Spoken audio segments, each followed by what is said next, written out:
नमस्कार सर, मेरा नाम राजू है। आज का वीडियो खोपड़ी का ब्लूटूथ ऑन कर देगा।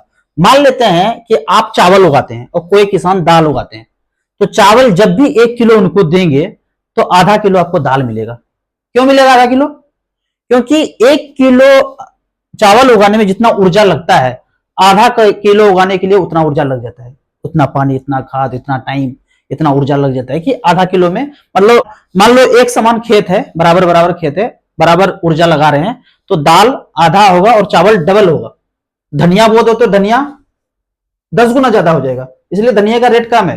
घास उगा दो तो कोई मेहनत नहीं लगेगा, घास उग रहा है, इसलिए घास का कोई वैल्यू नहीं है। तो जब भी 1 किलो चावल देंगे आधा किलो दाल मिलेगा। ऐसा नहीं होगा कि मैं तो चावल 1 किलो दूंगा और 100 ग्राम दाल लूंगा, नहीं, ऐसा नहीं हो सकता है। कांस्टेंट होगा, क्योंकि ऊर्जा कांस्टेंट होगा।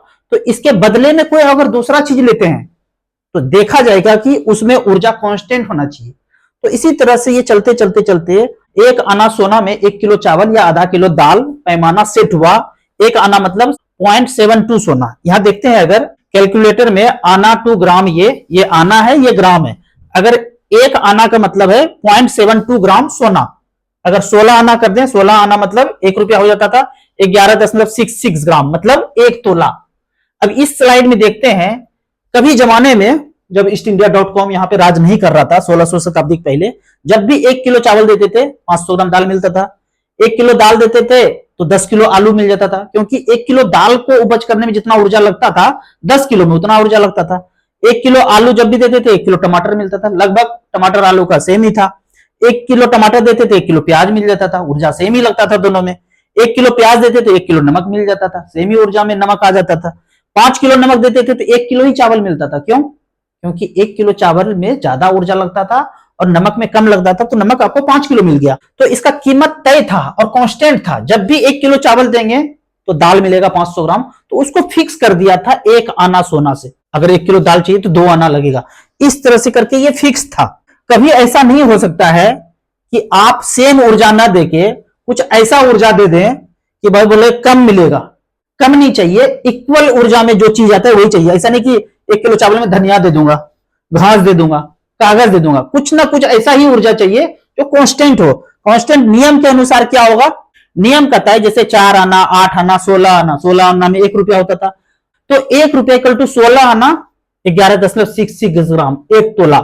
या तो चांदी, अगर सोना है तो 10 रुपया माना जाएगा। सोना है तो 11.6 ग्राम, वो भी 1 तोला 10 रुपया का। चांदी का है तो 1 रुपया माना जाता था। यानी कि सोना और चांदी में डिफरेंस 10 गुने का था। 10 सिक्का अगर चांदी का मिला तो 1 सिक्का सोने का मिलता था। सोने का 10 रुपया और चांदी का 1 रुपया माना जाता था। तो जब भी 1 किलो चावल 1 आना में होता था, उस 1 आना जो है ना, वो सोने का ही होता था। उसमें मिक्स भार कुछ और मिला दिया जाए, 1 आना तो इतना बड़ा होगा, पर मिक्स भार करके उसमें सोना 0.72 ग्राम ही होगा, कम नहीं होगा। कम होगा तो क्या होगा? चावल आपको कम मिलेगा, 900 ग्राम मिलेगा, 800 ग्राम मिलेगा, 500 ग्राम मिलेगा, क्योंकि जितना ऊर्जा दिया उतना ही ऊर्जा चाहिए। तो 10 रुपए इक्वल टू 11.66 ग्राम सोना, 1 तोला सोना का लीगल डॉक्यूमेंट्स अगर देखेंगे तो लीगल डॉक्यूमेंट्स ये है, रेगुलेशन 1818-1835 का एक्ट 14 नंबर में ये दिया हुआ है। 1 तोला में 11.6 ग्राम होगा, जो 10 रुपए की इक्वल होता था। लेकिन ईस्ट इंडिया .com तो अपने लूटने के लिए बना था। उन्होंने उसी समय एक ही पल में, एक ही झटके में, रातों रात 10 रुपया का मानक मूल्य चेंज करके 15 रुपया कर दिया। मतलब जो 11.6 ग्राम सोना 10 रुपये में होता था, रातों रात उसने 15 रुपया में कर दिया। यानी कि आज का 15 रुपया अगर आप लौटाएंगे तो इस एक्ट के अनुसार वो ईस्ट इंडिया .com जिसका शाखा आरबीआई है, ये आपको देने के लिए बाध्य है। लेकिन देंगे नहीं, गुंडागर्दी है। क्यों नहीं देंगे? जाएंगे पड़पड़ा के मार के भगा देंगे, गुंडा पाले हुए रखा हुआ है। लेकिन जब आपका संख्या बढ़ेगा, जन जन लोग मांगना शुरू करेंगे, तो 15 रुपया लौटाने के बाद 11.66 ग्राम सोना मिलना चाहिए। वो ऊर्जा मिलना चाहिए जिस ऊर्जा के लिए दिन रात आप मेहनत कर रहे हैं। अभी का बात कर लेते हैं। चावल 1 किलो 50 रुपए में मिलता है, यानी कि वो 50 रुपया कागज अगर लौटा दूं, जिसमें लिखा हुआ है मैं धारक को 50 रुपया अदा करने का वचन देता हूं, ये आरबीआई को लौटा दूं, कितना सोना मिलेगा? ये ऊर्जा, ये तो कागज है, इस कागज को लौटाएंगे, इस कागज को छापने में उतना ऊर्जा तो लगा नहीं होगा जितना कि 1 किलो चावल उगाने में लगा होगा। ऊर्जा कांस्टेंट होता है, फिजिक्स का नियम है, कोई भी चीज में ऊर्जा कांस्टेंट होना है यहाँ पे। तो जो 1 किलो चावल उपज करने में जितना ऊर्जा लगा, हमको जो ये 50 रुपया मिला, उस 50 रुपये को अगर लौटाएंगे, तो आरबीआई इसलिए बना हुआ है कि हमारा धन वो सुरक्षित रखेंगे अपने पास, रिजर्व बैंक ऑफ इंडिया लिखा है, रिजर्व रखेंगे हमारा धन और हम कागज से आपस में काम चला लेंगे, लेकिन वो कागज जब लौटाएंगे तो वो ऊर्जा हमें दिया जाएगा और वो ऊर्जा रखेंगे सोने के फॉर्म में। कितना सोना? तो एक्ट में लिखा हुआ है 11.6 ग्राम। अभी किसान यहाँ पे एमएसपी का बात करते हैं। एमएसपी में मिलेगा क्या आपको? कागज। उस कागज को लौटाएंगे तो ऊर्जा मिलना चाहिए कांस्टेंट। मान लेते हैं कि चावल आपने दिया तो ऊर्जा के रूप में कागज मिला। इस कागज को जब भी लौटाएंगे, मान लेते हैं कि सोना तो लेके चला गया ईस्टइंडिया.com, अब सोना है नहीं, मांगोगे तो परमाणु बम उलट देंगे। तो मान लेते हैं कि आज 50 रुपया में, आज का लोहा का कीमत लगभग 50 रुपया है ना, तो 1 किलो लोहा आप रख लो। जब भी मैं ये 50 रुपए लौटाऊंगा आप मुझे 1 किलो लोहा दे देना। तो मानक फिक्स कर दिया आज यदि मानक फिक्स कर दिया, सोना हटाओ लोहा हो गया, 50 रुपया में 1 किलो चावल होता है, 1 किलो लोहा भी है, तो जब भी कागज लौटाओगे तो लोहा मिल जाएगा।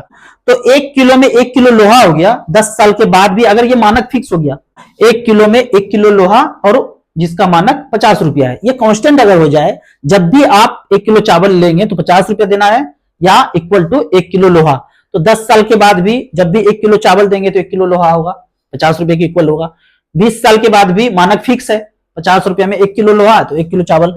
50 साल के बाद भी, 100 साल के बाद भी फिक्स है। फिर महंगाई कहां गया? महंगाई चालबाजी है। मानक से छेड़छाड़ करना ही महंगाई है। इस मानक से अगर छेड़छाड़ फिर किया, मान लेते हैं कि बोल दिया लोहा का दाम 60 रुपया हो गया, कैसे हो सकता है? दाम बढ़ता नहीं है। दाम आपके मानक को कम किया तो दाम बढ़ता है। मान लेते हैं कि 1 मीटर है, इसको 50 सेंटीमीटर बोल दो कि आज से 1 मीटर इक्वल टू 50 सेंटीमीटर, पर लोगों को अगर 1 मीटर कपड़ा चाहिए तो 2 बार पैसा 100 रुपया करके 2 बार देना पड़ेगा। तो क्या कहेंगे? महंगाई बढ़ गया। पहले 100 रुपया में 1 मीटर मिलता था, अब मानक को छोटा कर दिया, 50 सेंटीमीटर इक्वल टू 1 मीटर। तो 1 मीटर कपड़ा चाहिए ना जीवन यापन करने के लिए, तो 200 रुपया देना पड़ेगा। तो क्या बोलेंगे? महंगाई बढ़ गया। इसी तरह से आपके मानक का वैल्यू कम करता जा रहा है, कम करता जा रहा है। उसके अंदर का जो सोना है, माल है, मटेरियल है, उसको धीरे धीरे घटाता जा रहा है। कागज के फॉर्म में वो दिखाई नहीं देता है। जो आरबीआई के पास, गवर्नर के पास ऊर्जा मटेरियल के रूप में, मेटल के रूप में होना चाहिए, वो धीरे धीरे धीरे कम करते जा रहे हैं। इसीलिए महंगाई हमको प्रतीत होता है। अब यहाँ पे एक दूसरा एग्जाम्पल लेते हैं। मान लेते हैं एक बनिया का दुकान है, तो एक आरबीआई तो हमारे है ही। 2 बंदा ने काम किया उनके बनिया की दुकान में, मोहन और सोहन। दिन भर काम करने के बाद बोले भाई 500 रुपया आप चारों दिशाओं से सुन रहा हूं, हमको कागज नोट नहीं चाहिए, आप अपना पर्ची दे दो। चारों तरफ से फेसबुक यूट्यूब पे आ रहा है कि नकली है, नकली है, नकली है, हमको वो वाला पैसा नहीं चाहिए, हमको आप अपना वाला दे दो। उसने लिख दिया कागज पे, मैं धारक को 10 किलो चावल अदा करने के वचन देता हूं या 500 रुपया अदा करने के वचन देता हूं। घर आके ले गया। दूसरे बंदे ने बोला सोहन भाई हमको ये सब समझ में नहीं आता है, खोपड़ी का ब्लूटूथ हमारा ऑन नहीं है, हमको नहीं चाहिए, हमको ये 500 रुपया दे दो। वो कागज लेके दोनों घर चला गया। अगले दिन या 4-5 दिन के बाद आया, जब कागज ऐसे देने लगा ना, वो कागज नीचे गिर गया चूल्हा में, चूल्हा जल रहा था ठंडा में, वो आग लग गया। आग लग गया तो बनिया ने बोला कोई बात नहीं, कोई बात नहीं, चिंता मत करो, सामान तो मेरे पास है ना, आपने ऊर्जा लगाया पर ऊर्जा के रूप में जो भी सामान है वो तो हमारे पास है ना, 500 रुपए का कागज ही चला है ना, चलो ये 10 किलो चावल लेके जाओ। फिर दूसरा बंदा आया सोहन, ये भी 500 रुपए लौटा आ ही रहा था कि गिर गया हाथ से, नीचे बोरसी जल रहा था ठंडा में, ओम बुरबुआ सुहा हो गया। अब ये 500 रुपया जो ऊर्जा लगाया था दिन भर काम करके, मेहनत करके, पसीना पसीना करके, वो 500 रुपया कौन देगा? वो बनिया तो बोलेंगे कि मैं तो देने वाला नहीं भाई, मैं भी ऊर्जा खर्च करके वो 500 रुपया किसी से लिया था, आपने जला दिया तो मैं नहीं दूंगा।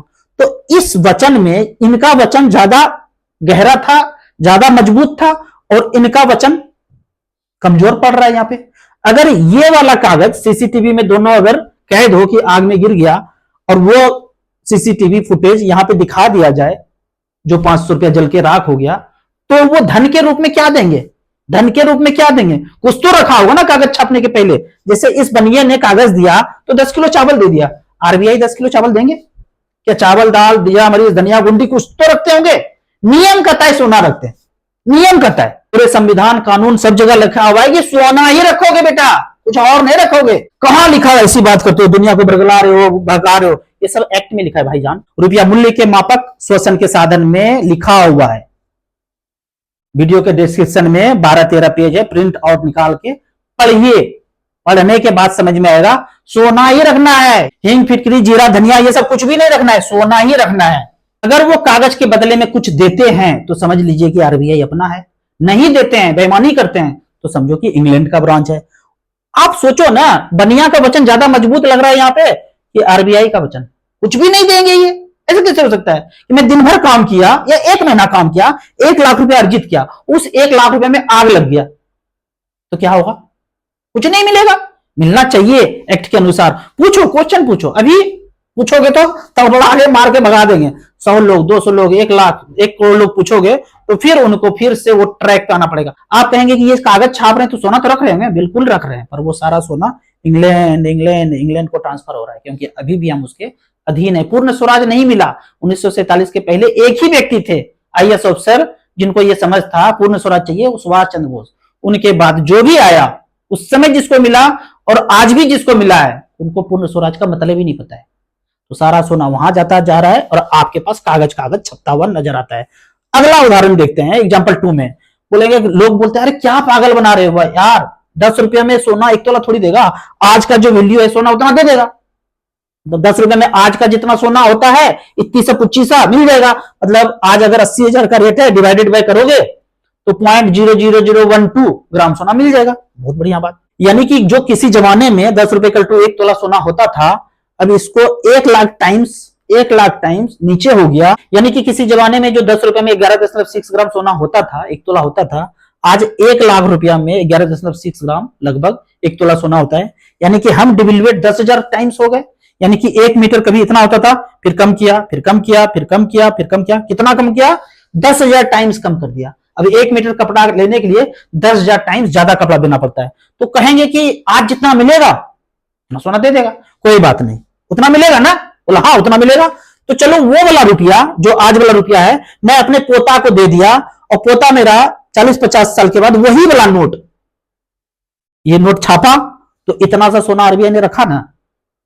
ये वाला नोट छापने के पहले नियम है, सब जानते होंगे कि भाई आरबीआई ऐसे पैसा थोड़ी छाप सकता है, ऐसे नहीं छाप सकता है, ऐसे छापेगा तो महंगाई आ जाएगा। इतना तो सुना है ना। और जितना सोना है उतना ही रुपया छपता है, जितना सोना है उतना ही रुपया छपता है। यानी कि ये रुपया जब छापा 10 रुपया तो इस 25 सोना रखा, वही रुपया वही वाला नोट मैं अपने पोता को दे दूंगा तो उतने सा सोना मिलेगा ना, 25। सोचो। अब दूसरा उदाहरण, मेरे दादा के पास 10 रुपया, एक 60-70 साल पुराना वाला वो 10 रुपया मिल गया कागज। तो क्या 70 साल पहले जितना सोना रखते थे उस समय तो इतना रखते थे, 10 रुपया इक्वल टू 11.6 ग्राम एक्ट में लिखा हुआ है। तो क्या 11.6 ग्राम सोना मिलेगा, 1 तोला सोना मिलेगा? सोचना है। यहां पे समझने वाला बात यह है ना, रुपया मूल्य का मापक है और जो कांस्टेंट होगा, मानक कांस्टेंट होता है, ये कमोडिटी नहीं चलेगा। जापान का अलग, अमेरिका का अलग, भारत का अलग, एक होगा, कांस्टेंट होगा। 100 सेंटीमीटर अगर भारत में है तो ऐसा नहीं कि जापान में 90 सेंटीमीटर होगा और अमेरिका में 110 सेंटीमीटर होगा क्योंकि वो दादा है, ऐसा नहीं होगा। कांस्टेंट होगा हर जगह पे। ठीक उसी तरह 10 रुपए इक्वल टू 1 तोला सोना होगा। वो वर्ल्ड वाइड था। 1600 शताब्दी के पहले कोई किसी का शोषण नहीं करता था, कोई दादा था ही नहीं, सब अपना अपना ट्रेड करते थे, इसी मानक के बीच में करते थे। अब एक उदाहरण और लेते हैं। मान लेते हैं सोने का मीटर है, चांदी का मीटर है, लोहे का मीटर है। क्या सबसे अलग अलग मेजर करोगे?